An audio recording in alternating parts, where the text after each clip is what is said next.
Hello, everybody, and welcome to another episode of the Guardians of the CLE podcast. I'm your host, Melanie Kirby, and with me here, as always, is my double play partner, my co-host, James Ellifritz. And James, it's been an up and down roller coaster type of season up to this point. How are you feeling about this team after the second week of the season? Well, I have to keep reminding myself that it is April, right? No matter if it's teams stats, as far as our win-loss column where we're at 7-6, a game and a half back of the Twins. It's still so early that I'm trying not to sweat it, but there is a lot of conversation going on right now, right? Via Twitter, social media, of a lot of different topics, including Josh Bell's start. Yeah, and we're obviously going to get into the pitching here shortly. Obviously, as we know, the starting pitching depth has been tested a lot more than we would like in the month of April.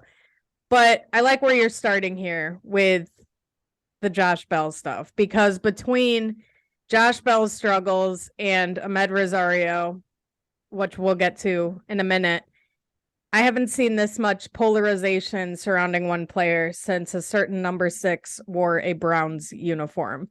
And I try to sit back and understand where it comes from. And I came to one conclusion, and that is, I think the Josh Bell struggles, for one, are being magnified because the entire team is struggling with runners in scoring position right now.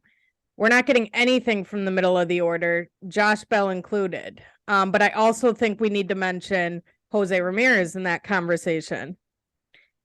I saw someone on Twitter asking, I think it was yesterday after the game, are we sure Jose is fully healthy? And the only reason I even scrolled through the comments was his swing just doesn't look the same to me.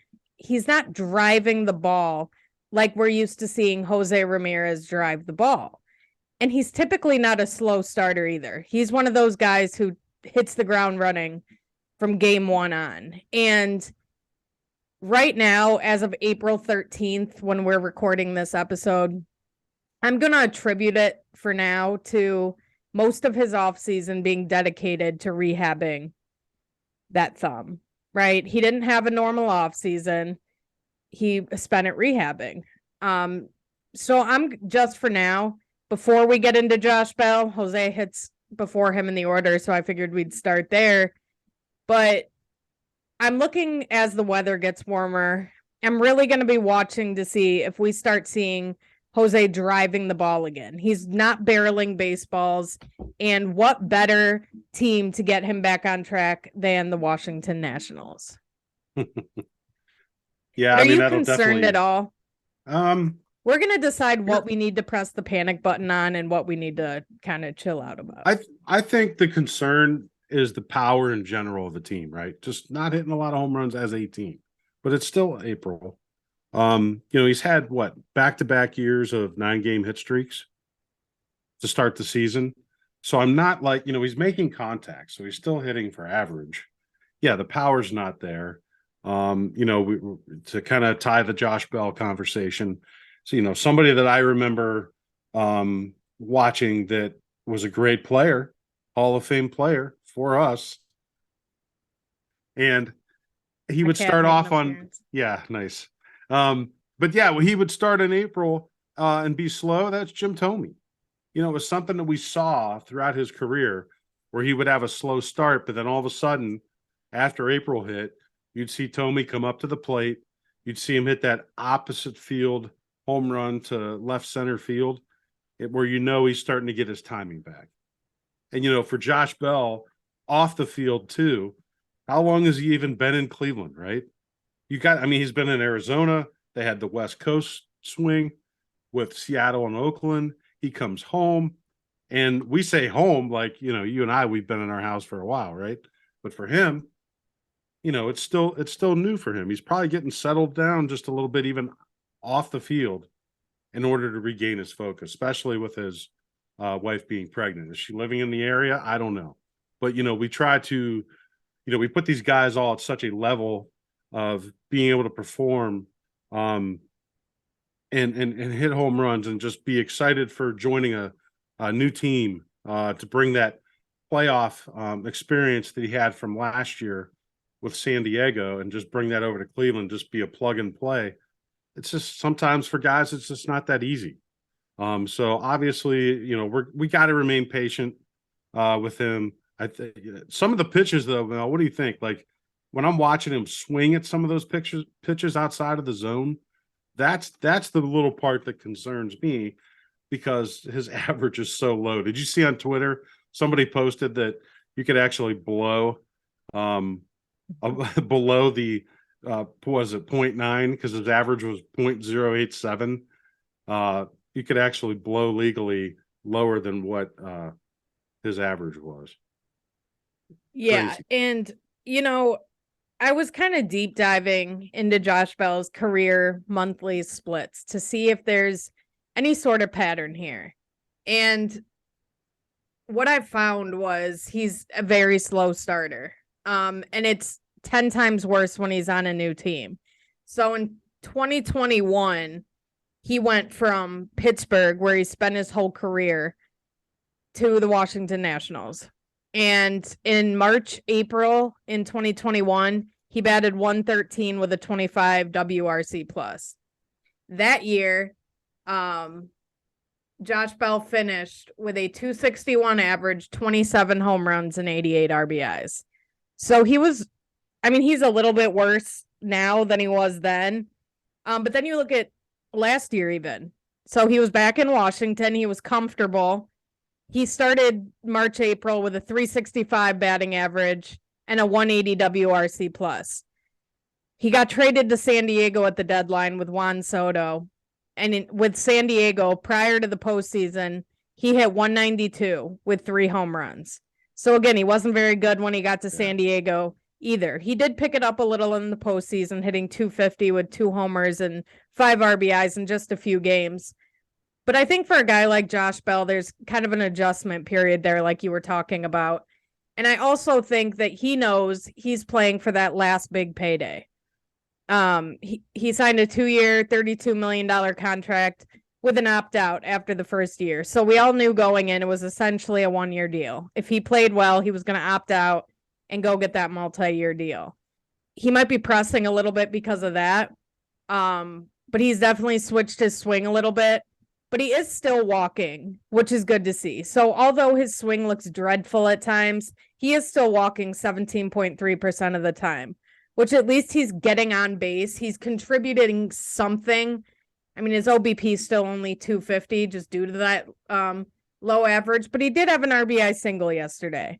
So that was good to see. It may not have been hit very hard, but he got it through the infield. And I'm wondering if it's similar to a basketball player, just watching the ball go through the hoop, right? He finally had a ball leave the infield, got an RBI out of it. Now we're going back to the nation's capital where he played a year and a half. Maybe he'll get, some familiar juju going back there against a very, very bad pitching staff. They avoid Mackenzie Gore in this series, which is always good. And they faced Patrick Corbin on Sunday. What better way to get your offense going than to face Patrick Corbin, one of the worst pitchers in baseball over the last 2 years. So the middle of the order, yes, it's concerning with the lack of power. Because I don't really love the it's been cold excuse. We know it was nice this week, but other teams are hitting home runs and they're hitting them just fine. Exactly. So this has never been a team that's hit a ton of home runs. And James, I think when you don't have the ability to just hit that 2-3 run homer to get back into a game, you pretty much need to be flawless. defensively for one, which this team has not been to this point, which I almost think is more concerning than the lack of power, because the defense was one of the identities of this team last year, judging by all the Gold Glovers we had. And I think there's an even bigger issue on both sides of the ball. And can you guess who that issue is? The number one issue with this lineup right now. You're saying player or player? Number one issue. Well, unfortunately, we have a couple to pick from, right? So you got Cal Quantrill number struggling one with the lineup. Number one. Well, I threw you a curveball. I know. Your friend and mine, Ahmed Rosario. Yeah. So go ahead. That happened to be replaced in the second spot by Jimenez over the weekend, which was a great thing. Everybody was excited to see that lineup for the season. To get him off his feet for a day. Yeah. It's not like, and that's the only real quirk I have with Tito, right? Is he is so stubborn to change his lineups and drop guys down. And we're seeing it with Josh Naylor now. That dude should not be hitting against left-handed pitchers. But Tito's not ready to make him a platoon player yet. But you have Ahmed Rosario in the 2-hole. And again, this is the most polarizing topic on Guardians Twitter right now. You state facts, you list the statistics, and people say you're hating on your team. And this is kind of the rant I want to have before I get into Ahmed Rosario. And that is, I think with this team being so likable and loving and fun as people, it's blurring the lines a little bit, and people aren't able to objectively discuss this team. And we're in a year now, and they know they can't just be a feel-good story. Last year was cool, but last year is over. And the reality is it's tough to make it back to the postseason. So they know some changes had to be made. They had to hit for more power. They had to get offense out of the catcher spot. They got Zunino. They got Josh Bell. We're seeing some early struggles. So with expectations comes some criticism. This team knows it. Tito knows it. They all knew it was coming. I think there's a right and a wrong way to do it. But the concerns about Ahmed Rosario in the 2-hole are very, very well warranted. We saw yesterday, Clay Holmes could not find the strike zone if he was in the middle of the ocean. He could not find the strike zone. They basically intentionally walked Steven Kwan because they would rather face Ahmed Rosario. Why is that? Ahmed Rosario is hitting 214 with 6 strikeouts in the clutch right now. He ended the game yesterday with the bases loaded, off just a dreadful at-bat. He helped him out so badly. And the recipe's out on Ahmed. Pitch him down and away, pitch him in the other batter's box. He will not lay off of it. He tries to do too much. He made the error in the top of the 9th. He has 4 errors in the month of April, which is insane to me. So maybe he had that on his mind. Maybe he was trying to do too much.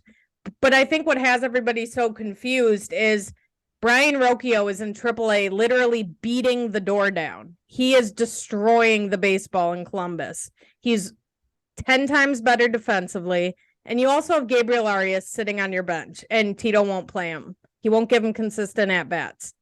So the confusing part is Brian Rocchio essentially gets delayed until next season, potentially, because you already have Gabriel Arias you got to funnel through when you know Ahmed Rosario is leaving after this season. So I think the confusing thing is, A, why is he still in the number 2 hole? And B, why couldn't they have made him a utility guy? They didn't even attempt to do that. They put him in center field and left for a couple games, and that was it. He dropped a fly ball in 2021, and it was essentially over from there. But I just think there's better options. I don't think he's good enough to be blocking all these guys, and people have a right to be frustrated with it because he's been awful to start the year.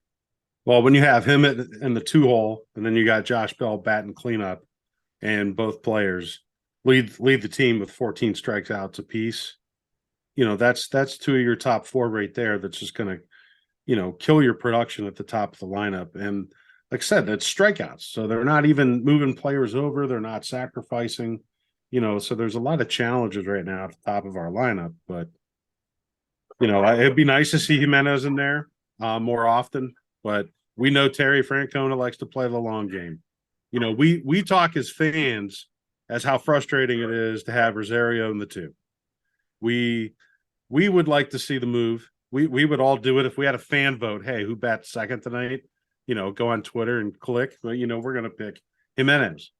But and my thing is that Francona is loyal to his players. He gives them every opportunity to try to turn things around and succeed.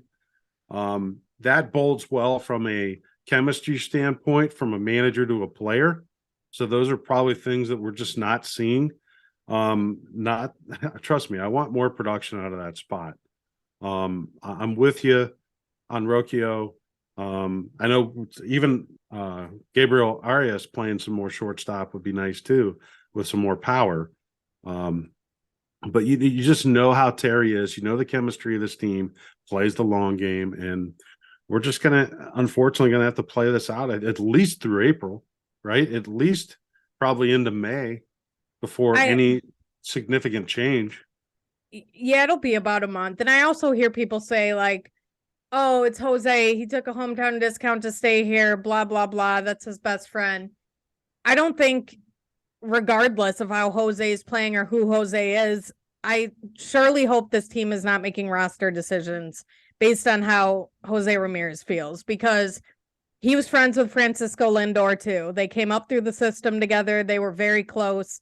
And guess what? He recovered and he made a new friend in Ahmed Rosario. I have no doubts that the boisterous Jose Ramirez will get through it if they move Ahmed down in the order or when Ahmed Rosario goes to a new team next season. But I kind of look at it like we see Oscar Gonzalez struggling and we see Will Brennan getting more of those at-bats, and Tito doesn't have an issue with it. I don't think it should be any different for Ahmed Rosario, who we know is going to pop off in May or June because he's cold, hot, cold, hot, cold, hot.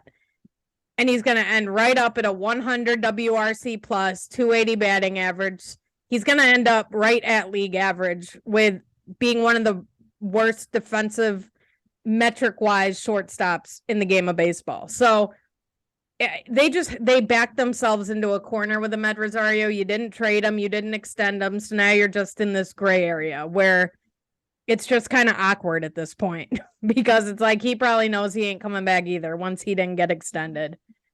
But to kind of finish off offensively with one of the positives in this lineup so far, and that has been Miles Straw. And Miles Straw has once again got off to a very, very nice start. What have you thought about what you have seen out of Miles Straw to this point? I mean, we beat him up all last year, right? Just because of his average. Gold Glove winning center fielder, but his average was terrible. So is it the shift that's helping him? I've heard him talk on TV, watching the games. He's pulling the ball more. So whatever he's doing, keep it going. I mean, he's not going to hit 308 where he stands right now. Obviously, it's going to come down. He'll come down to some reality, but it's sure as hell nice to see him on base when Quan gets up, because we didn't see much of that last year. Yeah.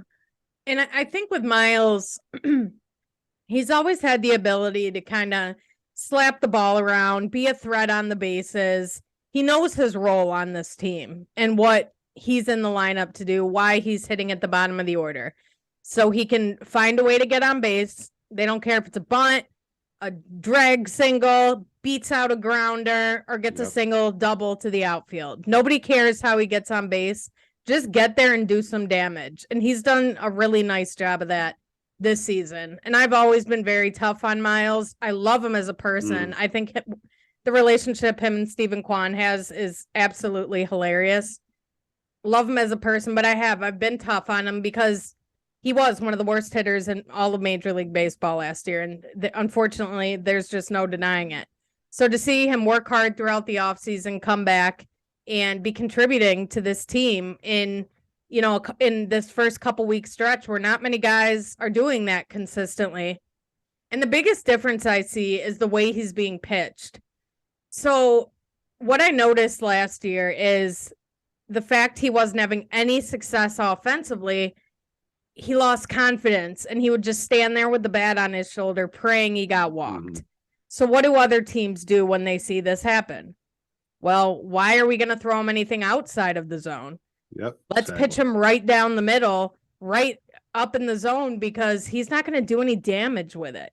We don't have to worry about Miles Straw hitting a 3-run homer 500 feet.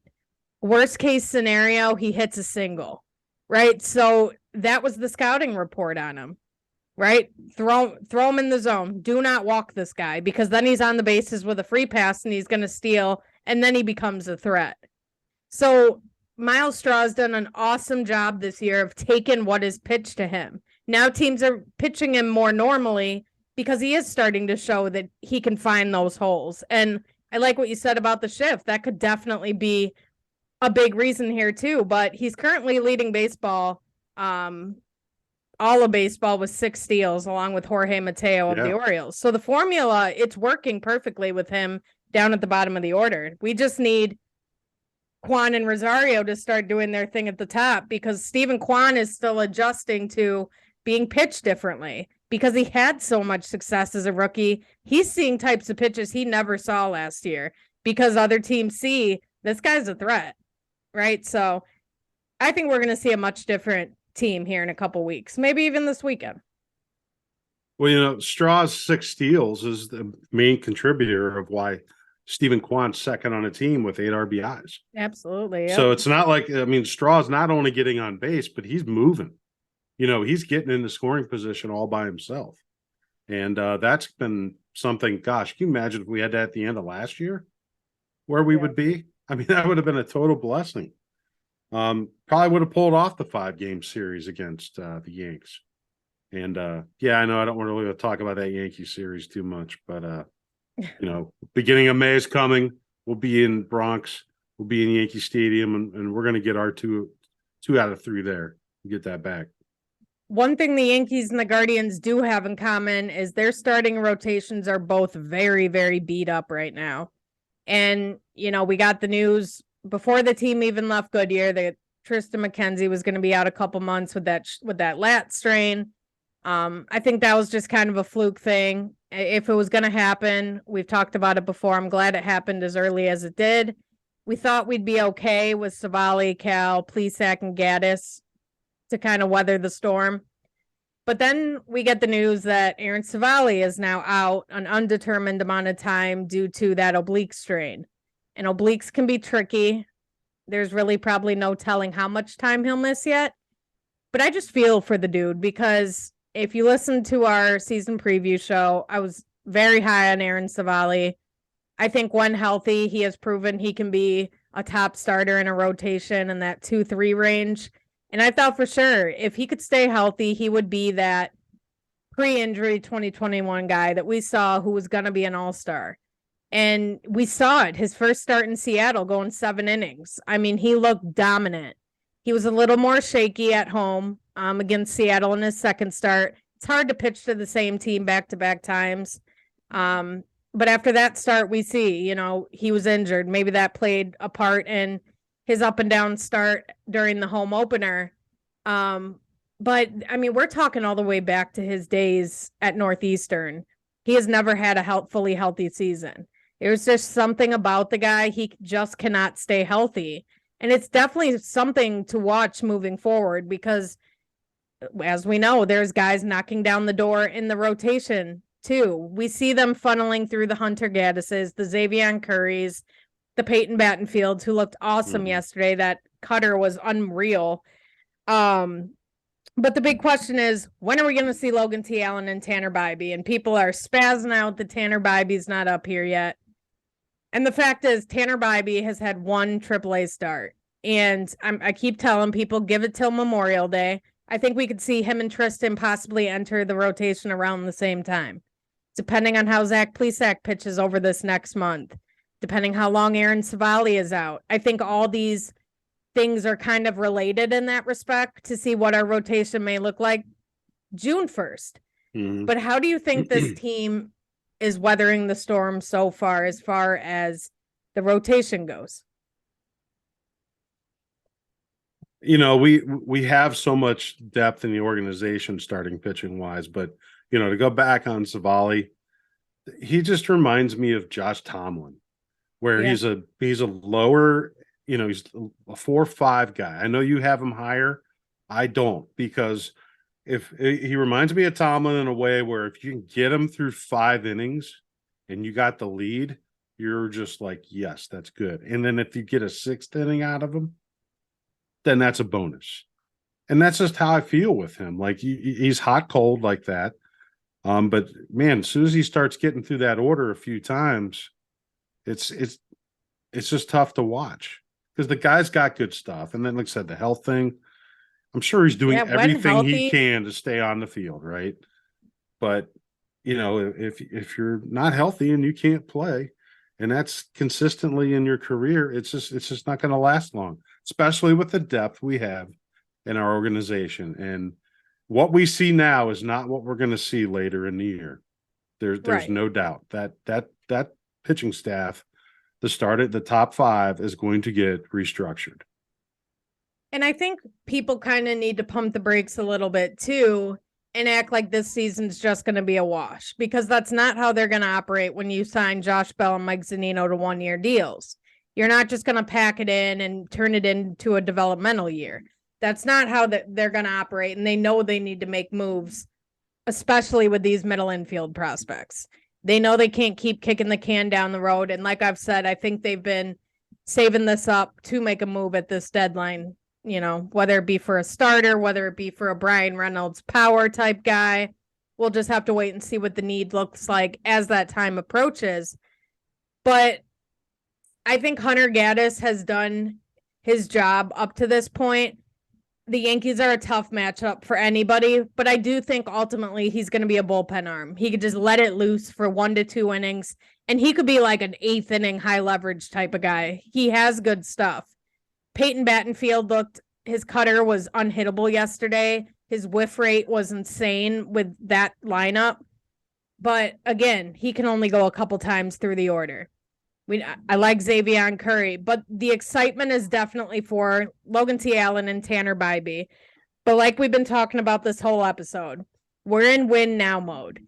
Tanner Bybee and Logan T. Allen, they can work on things down in AAA that they're not going to have the ability to work on up here, because people want them to come up and pitch 7 shutout innings and be lights out and have 9 strikeouts and everything is all fine and dandy. And that's just not always reality, especially with pitchers. They're going to have some struggles up here. So when they do come up, which they will this year, I want everybody to keep that in mind and be patient with these kids, because they're top 10 prospects in our system for a reason. But are these guys you want to count on in October if you happen to get there? So I think the organization is also going to keep that in mind when they evaluate the rotation and when Tristan's going to be able to come back. But to kind of wrap up the Savali thing, I'm not really expecting much from him the rest of the year. Mel, I think what we're doing though is, as an organization, and we're bringing guys up for their major league debut, and they're coming and they're just getting that taste test of the big leagues, right? So I think the organization is doing it right that way. And the 2 things I think we just have to do is be patient at the beginning of the season, and then also be thankful that we're not in the same division with the Rays. Because I mean, the Rays they're going to go fire right now. 162-0. And people are flipping out because they're BABIPing everyone to death.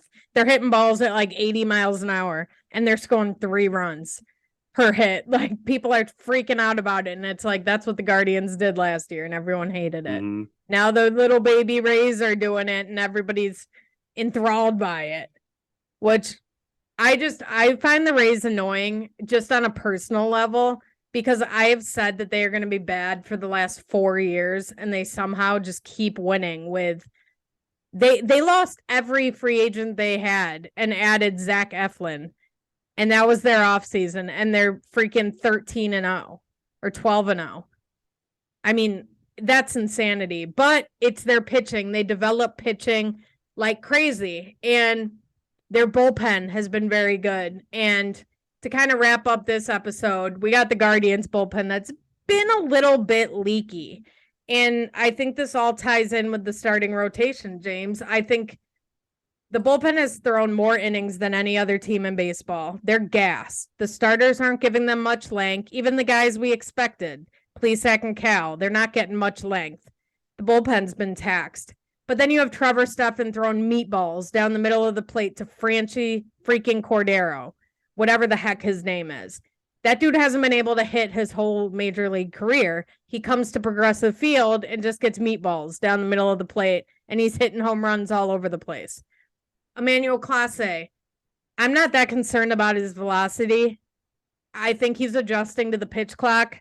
I mean, Quincy Wheeler, a good friend of the show, pointed out to me, it's hard to, in 12 seconds, just ramp up that much faster and just let loose 101 miles an hour every 12 seconds.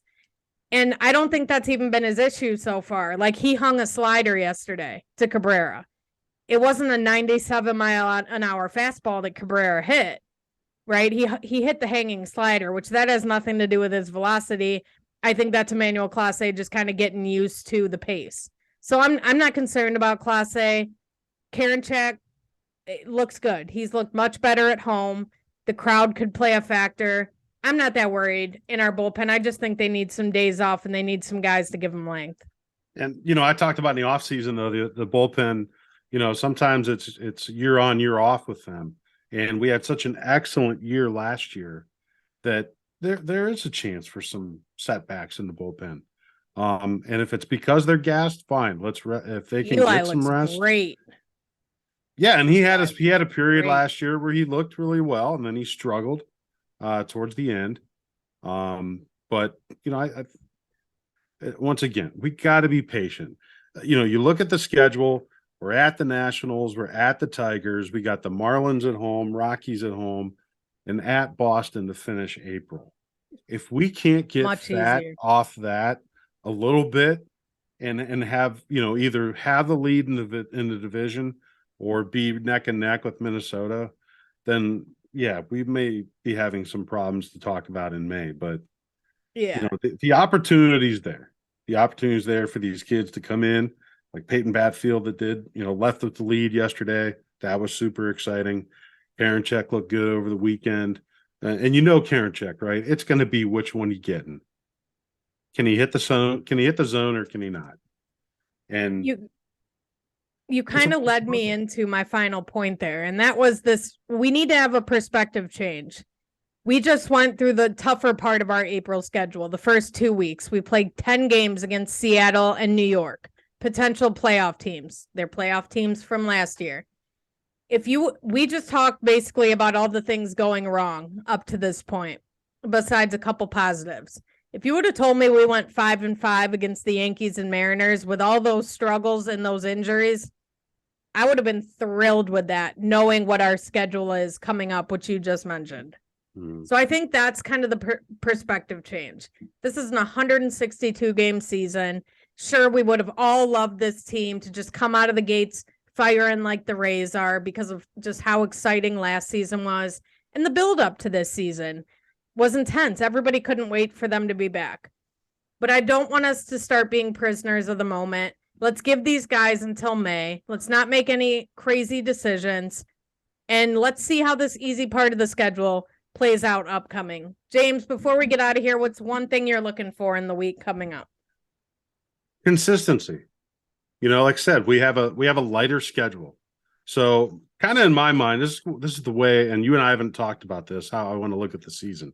I want to be able to look at any day of the week when we're playing a game or even if it's an off day.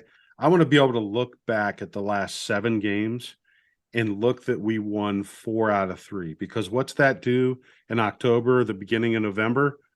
4 out of 7 wins you a World Series. Okay. So I want to keep my focus, yes, on the present. How can we get better? How can we get guys up? We didn't even talk about Bo Naylor tearing it up at AAA, right? So he's killing it down there, ready to go. But as an organization, they're just not ready to, they want to carry the 3 catchers, not ready to bring him up. But I just think we need to, once again, be patient, relax. Let's enjoy baseball being back. We have some struggles, yes, but if we were a different podcast for a different team, we'd probably be talking about the same type of struggles with some of these other franchises across Major League Baseball, and we're going to be fine. Yeah, it's going to be interesting to see. I'm interested to see if we start seeing Naylor being pinch hit for a little bit more against lefties later in a game. He's 0 for 10 this year, hitting 201 against lefties in his career and almost 300 plate appearances. So I think Tito's starting to see the evidence. And I also think Tito is aware of the way they are pitching Steven Kwan and Ahmed Rosario. And I wouldn't be shocked for him to experiment with some different things while we're in this easy part of our schedule. So like you said, consistency is huge too. I want to see some length from the starters too. Go get that offense right in the nation's capital. What better place to do it? Go beat up on the lowly Washington Nationals. Let these guys start seeing the ball hit the grass. And offensively, not defensively. Catch the balls. Yes, please. We don't need any more issues. But that's gonna wrap up this week's episode of the Guardians of the CLE. James, do you have anything before we head out? I just want to say for this next week, I want to bring up what you brought up about Josh Bell being in Washington. Let's let that be that guy this week that really picks it up. Let's hope that he can. Let's keep good vibes, good mojo. I'm gonna be rooting for him. Yeah, so let's cheer him on.